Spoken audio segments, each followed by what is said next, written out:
יותר מכל דבר אחר, בריאות היא מה שחשוב בחיים.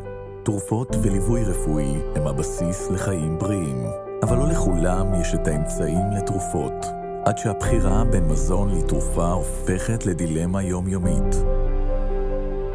בכל שנה נזרקות לפח תרופות בשווי 250 מיליון שקלים. רובן עדיין טובות לשימוש. התרופות האלו יכולות להציל חיים.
חברים לרפואה, תרופות וסיוע בשעת צרה.